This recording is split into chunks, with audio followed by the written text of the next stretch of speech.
YouTube? My name is Shirria. This is the Shirria Mac channel where I document my journey towards debt freedom in hopes to build wealth, retire early, or become work independent as a married woman paying debt alone. If you are new here, thank you so very much for clicking on this video. And if you are a returning viewer or subscriber, thank you so very much for coming back. If you're new and you're a viewer, but not yet a subscriber, please consider subscribing to follow my journey towards eliminating 6 figures worth of debt as a married woman paying debt alone. In today's video, I think I have finally become confident in sharing my 2022 financial goals. And so we will get right into it.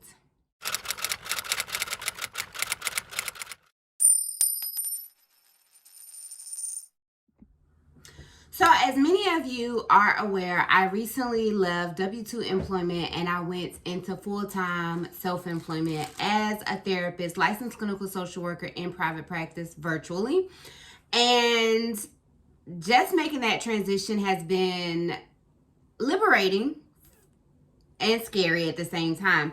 And I think part of my hesitation in developing my 2022 financial goals was just the fact that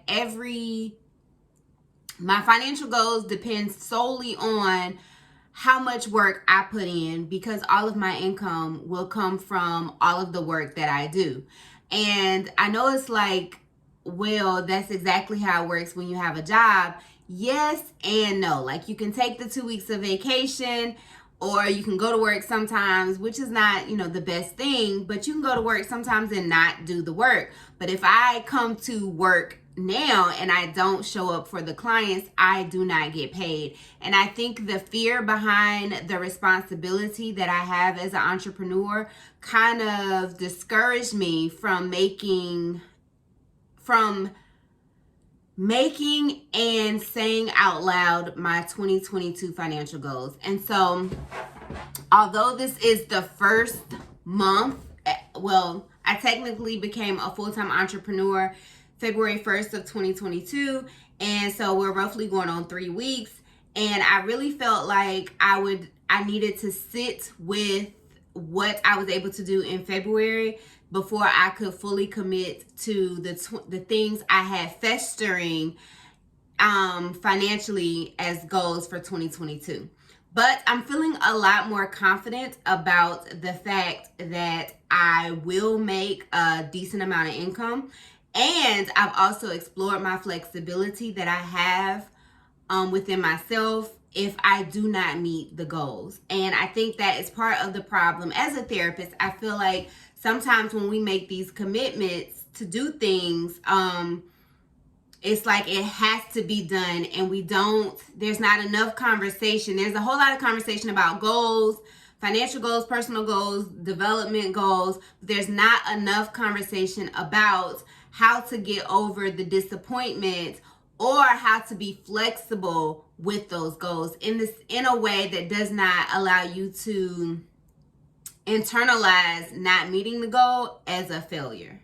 So, I don't mean to get on my whole therapist rants, but sometimes I feel like I have to drop those gems where they are appropriate. So, anyhow, we will get right into what my 2022 financial goals are. So, at the end of December 2021, because I knew I was headed in this direction of full-time entrepreneurship, I started to think about how much income I wanted to try and make in my first year.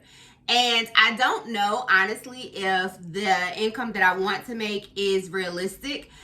But that is what I hope to do. And so I shared that in like a small little reel on Instagram, as well as a short here on YouTube.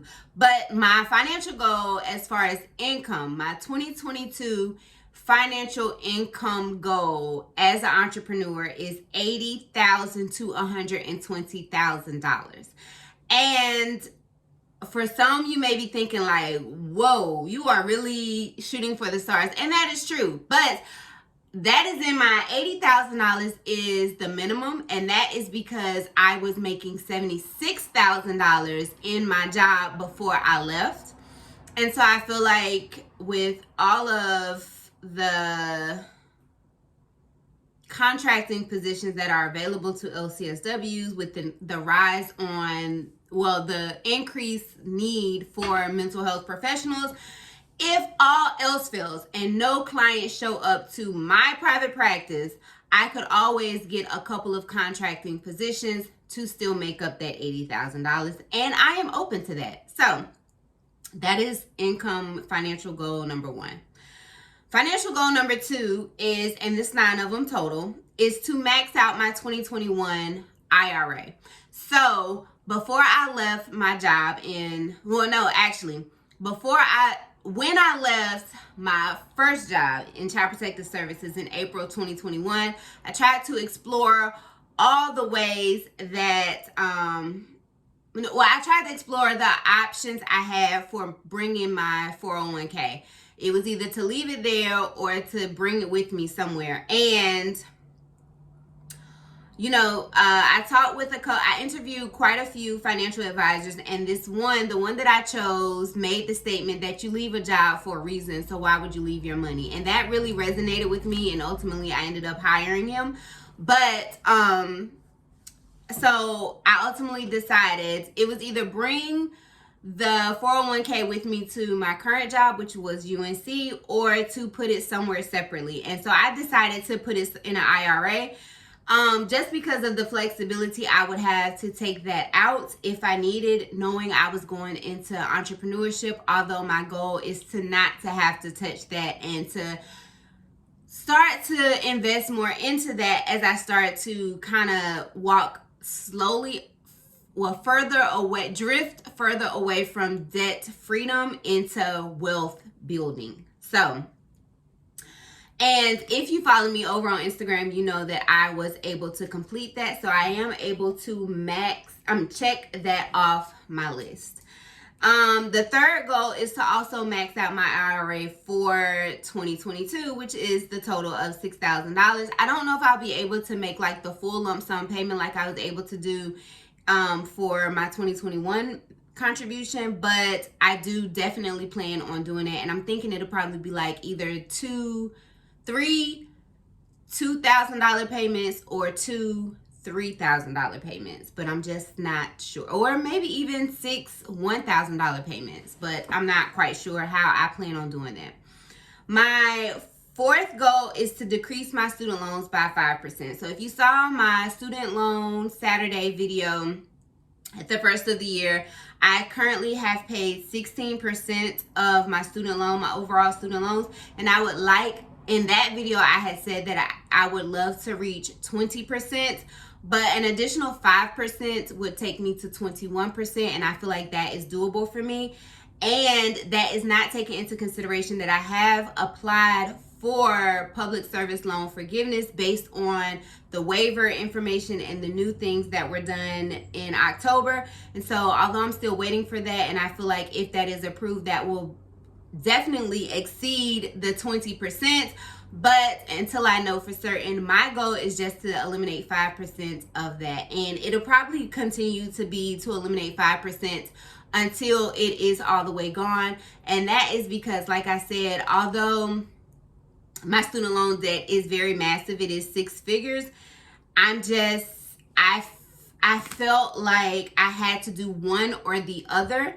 And like I had to pay debt, then build wealth. And as I started to explore my flexibility with things and those gray waters, dip my toes in those gray waters, I recognized that I can do both. And I want to do more. I want to put more emphasis on building wealth because I would like to be able to retire or work part-time in 10 years by 50. So, well, 11 years because I'm 39. Although you would never know because, you know, I'm black. So, the 5th goal is to decrease my mortgage by 2%.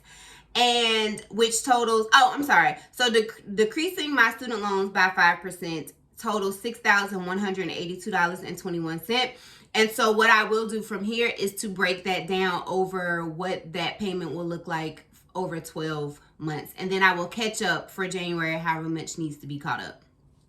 So Decreasing the next goal, my fifth goal, is to decrease my mortgage by 2%, and that totals $1,981.36. And I know I have not done my mortgage payoff, early mortgage payoff video in a while. I do plan on starting those back up. But for me, so starting to think about building wealth and retiring within 11 years. I feel like a very basic budget for me and my husband to live off of with all adult children, because in 11 years, my youngest child will be 21.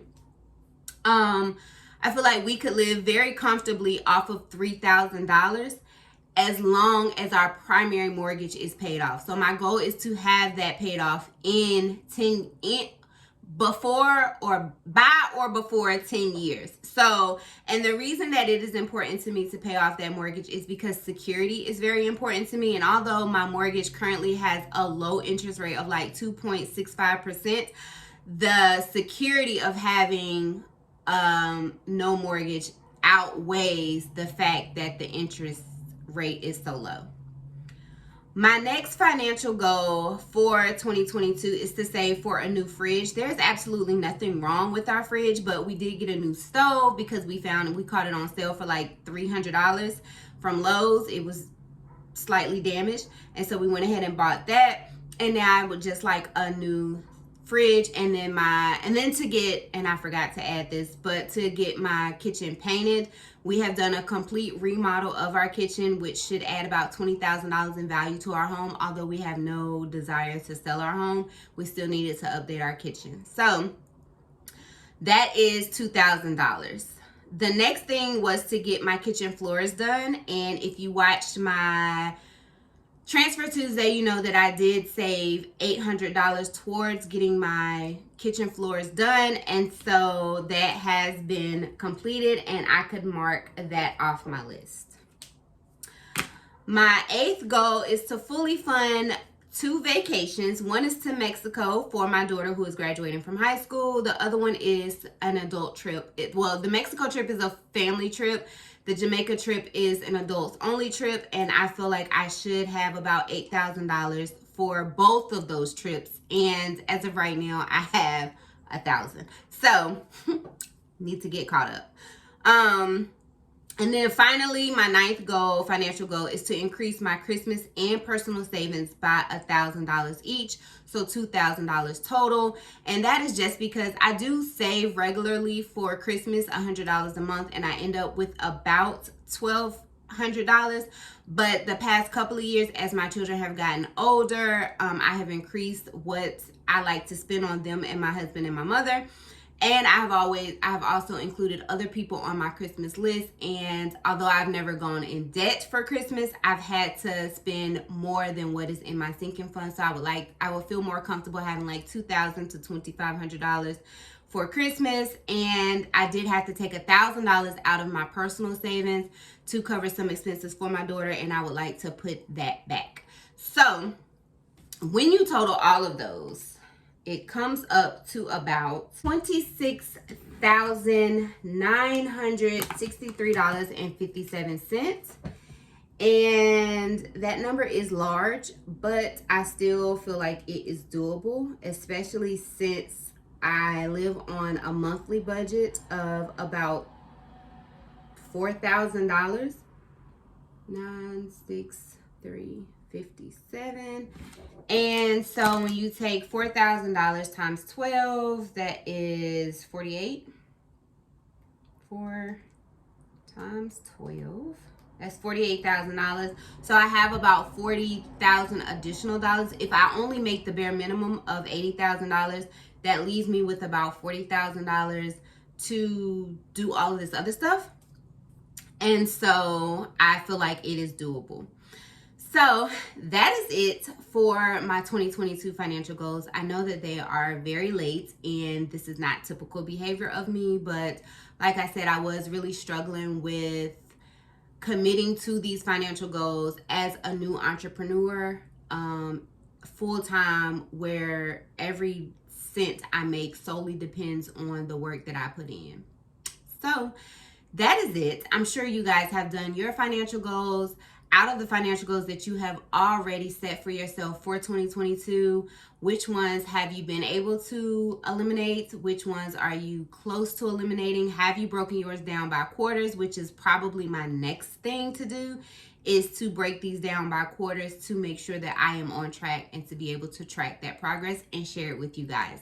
So that is it for my 2022 financial goals video. If you are not already following me on Instagram to get a behind the scenes look of my everyday life and everything that involves Shirria Mac, then follow me over there. The Instagram handle is in the description box as well as on the thumbnail. And if you have not already subscribed to my channel, please make sure you subscribe to follow my journey as I eliminate 6 figures worth of debt in order to build wealth, retire early, or become work independent as a married woman paying debt alone. Thank you so very much for watching. Catch you in the next one. And do remember that the debt-free journey is indeed a journey, not a destination.